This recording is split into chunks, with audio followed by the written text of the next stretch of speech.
Locked On Podcast Network presents Locked On Sports Today. The Rockets wanted to get their lick back in Game 2 against the Warriors. Also, Packers all-rookie safety Evan Williams responds to the controversy around Ten McMillan's reported work habits. Does it matter? And every team should make their draft board public after the draft ends.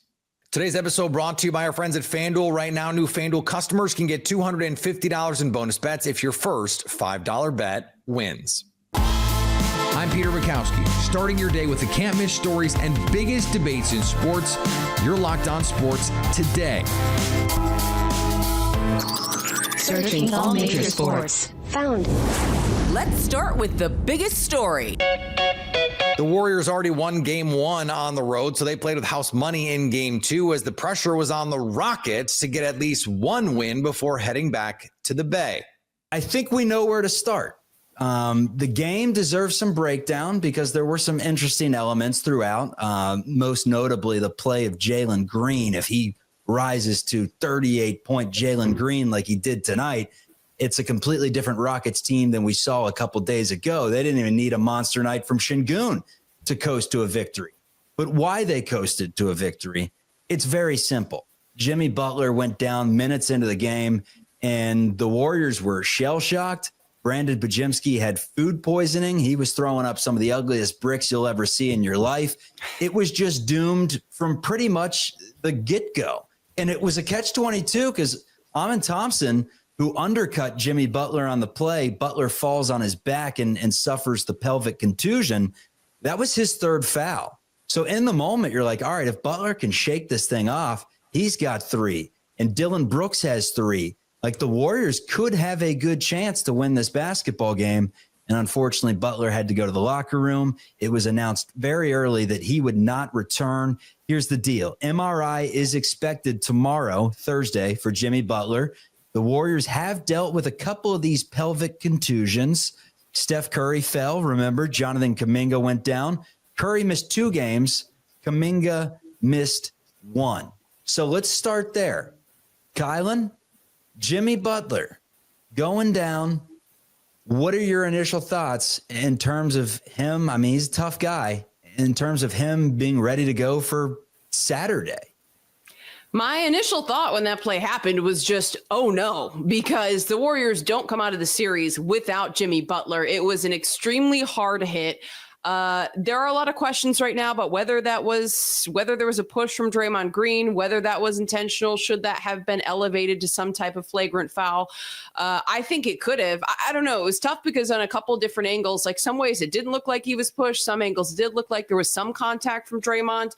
But regardless, just unfortunate to see Jimmy Buckets go down earlier in this game and go down hard.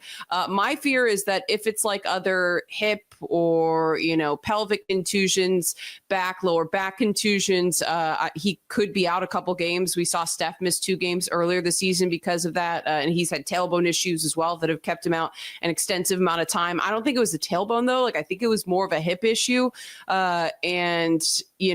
You hope that the Warriors can sneak out a game without Jimmy Butler moving forward. I mean, the thing is, like I said, I just think that he's way too instrumental. We talked all last game about the importance and the significance of his role with this Warriors team. He has to be the A to the B, and especially with how physical this Rockets team has been playing, they need a Jimmy Butler, because I just thought in this game, the Rockets came out and punched the Warriors in the mouth right from tip-off. And I don't mean figuratively. I mean literally. They were hitting the dubs, and I just cannot get over how many calls Steph Curry doesn't get. And I don't want to start off the episode by blaming everything on the refs, because I do think whining about the officials gets old. But to me, this is a very legitimate situation where this game could have got out of control because of, to me, the lack of officiating. And like, I'm all for letting guys play, but like, Steph is getting grabbed. He's getting held. Like, we watched so many replays. Charlie and I did. I don't know if you'll agree with this, Kolsky, where we were both like, that's a foul.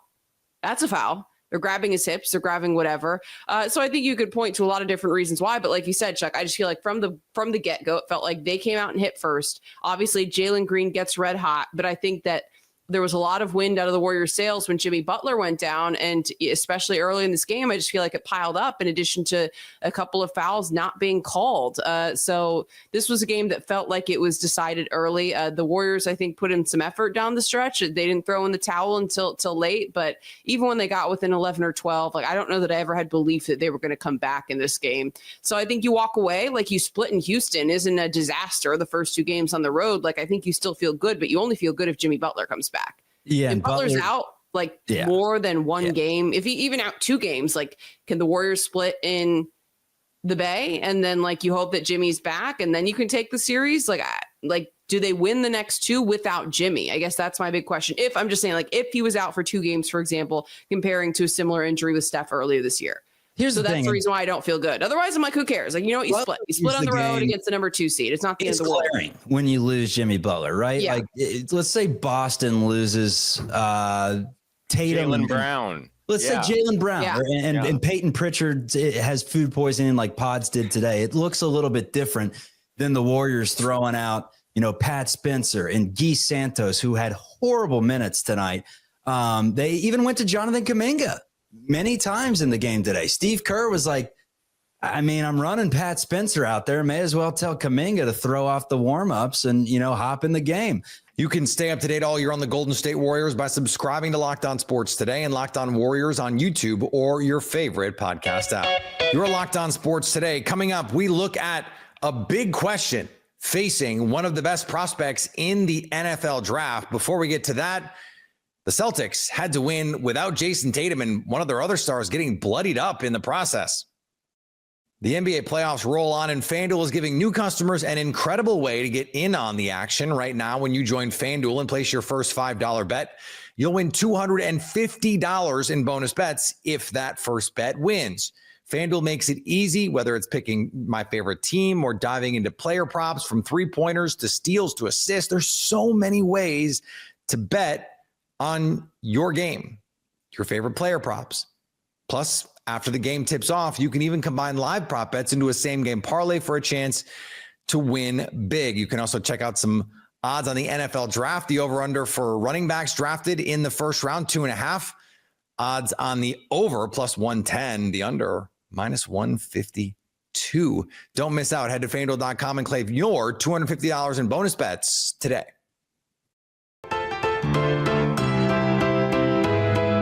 Kristaps Porzingis bloodied but never bruised as the Celtics fought their way to a Game 2 win over the Magic without their best player. It wasn't pretty, but the Boston Celtics get the 109-100 win. The refs could have called probably 5 times as many fouls as they did. There were a lot of fouls in this game. But Jaylen Brown dropped 36. Kristaps Porzingis dropped 20, with a lot of them coming from the line. He was 10 of 14 from the line. Neither team shot particularly great. The Celtics, once again, 37 three-point attempts, just 32.5% from 3.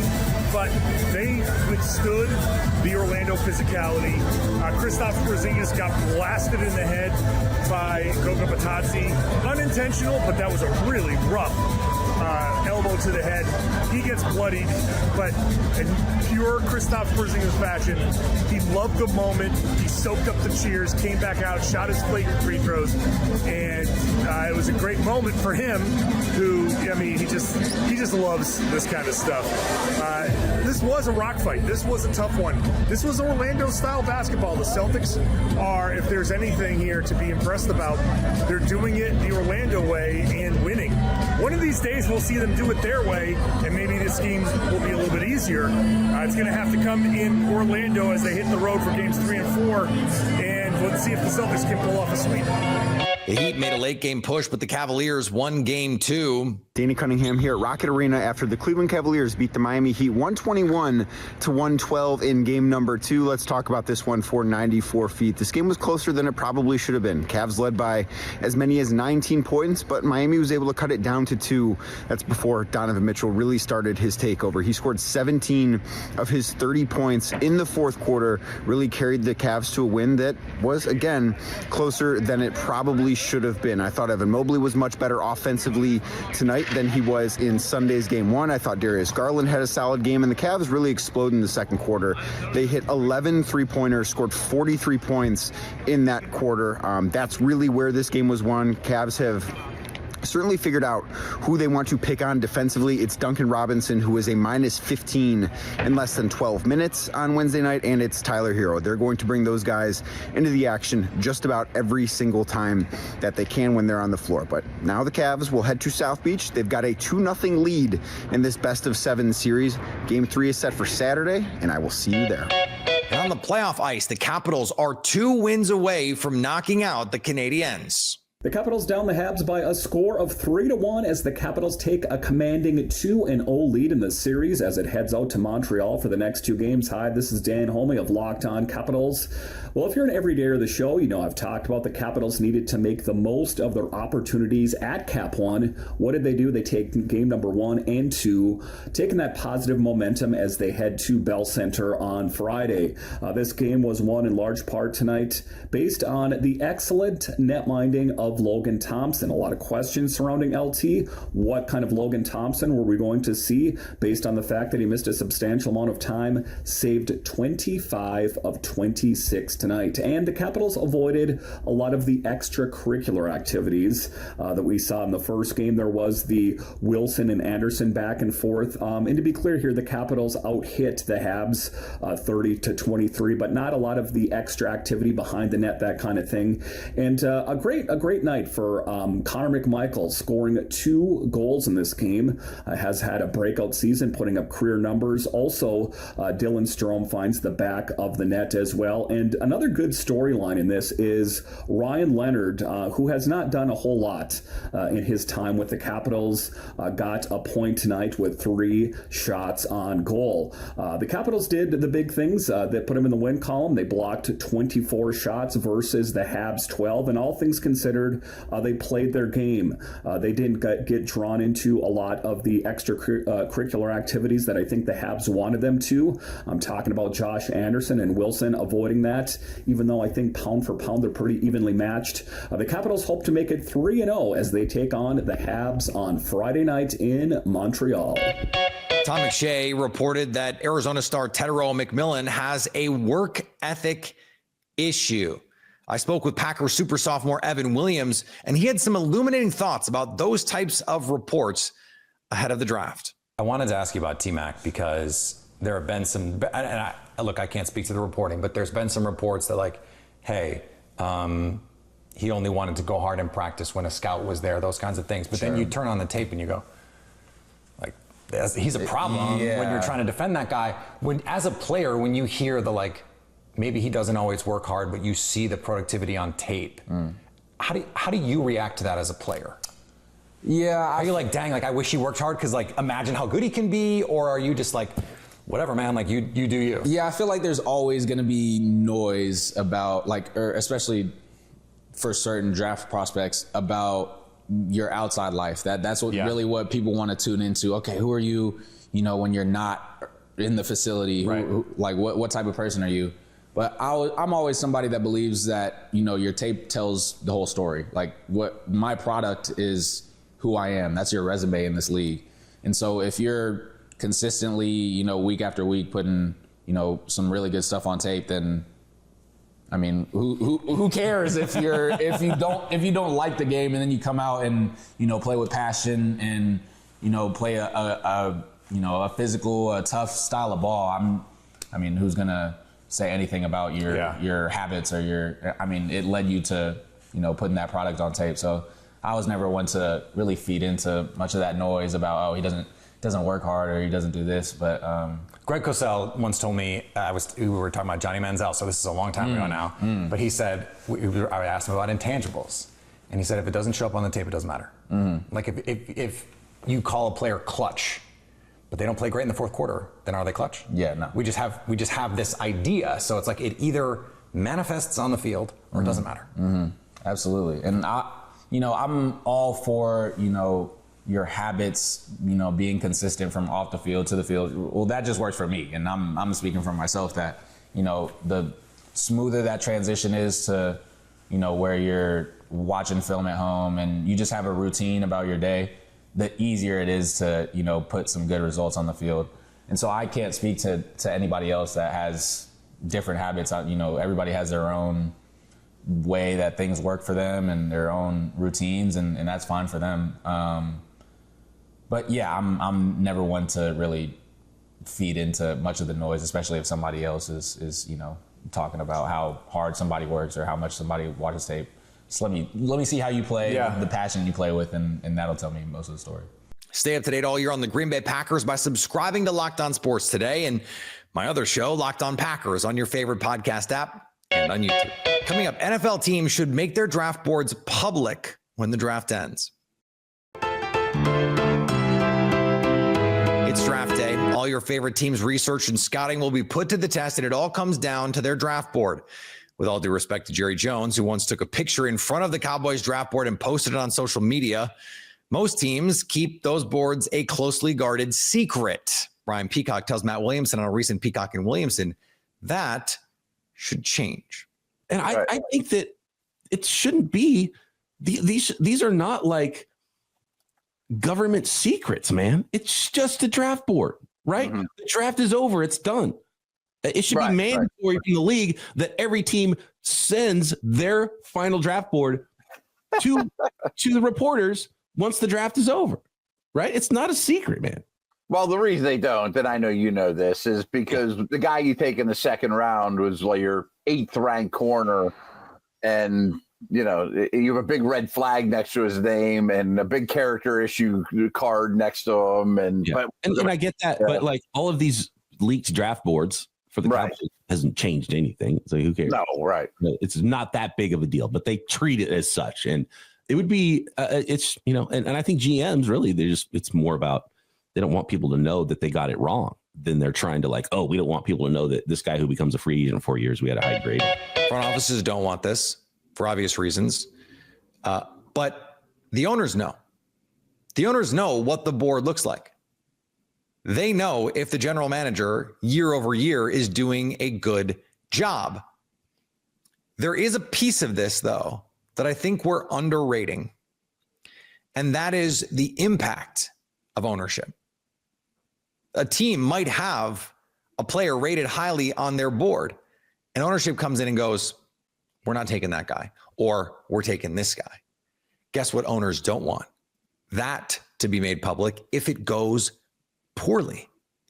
Now, if you say, okay, every team has to do it in real time, then we don't know in real time if those are good or bad choices, but we will know pretty shortly thereafter. All we have to do is put 2 and 2 together and go, wait, I just heard the GM say that was the best player available on our board. I see your board. That's not true. So then why did you take Shamar Stewart over Walter Nolan? This is just a for instance. It won't take a rocket scientist to know that it was probably ownership who said they wanted that player. Makes it a nice trap door for general managers and is exactly the kind of thing that owners do not want. They do not want to reveal when their meddling leads to ineptitude, which, let's be honest, it almost always does. And finally, Dabo Swinney wants you to know that Clemson is above the drama of the transfer portal. Sure. He told ESPN in an interview, we're just sitting back and watching it all around us. It's a crazy time, although I'm not sure a lot of people in our sport should be surprised. I'm just glad we're not a part of it. Swinney has been outspoken in his disdain for trying to outbid other teams for players and chooses to only use the portal to fill holes in Clemson's roster. Every team says that, right? I guess that's what they hang their hat on, the Clemson, because they've been rather irrelevant in the national championship conversation the last 6 years. Maybe Dabo needs to take the late career Coach K route and actually embrace a changing model of the players in his sport. That's just a thought. If you're catching this episode after hearing your favorite Locked On show, make sure to subscribe to Locked On Sports Today on YouTube or wherever you get your podcasts so you never miss an episode. Also, if you're a new subscriber to Locked On Sports Today, we're here for you with the biggest stories in sports every day. Coming up, who will be the biggest surprise in the first round of the NFL draft? So at least until tomorrow, stay locked on sports today. Locked On Podcast Network presents Locked On Sports Today. For more episodes of Locked On Sports Today, go to our video on demand. Click on Sports at the top of your screen. There, you'll find past episodes of Locked On Sports Today, plus other Locked On shows on demand.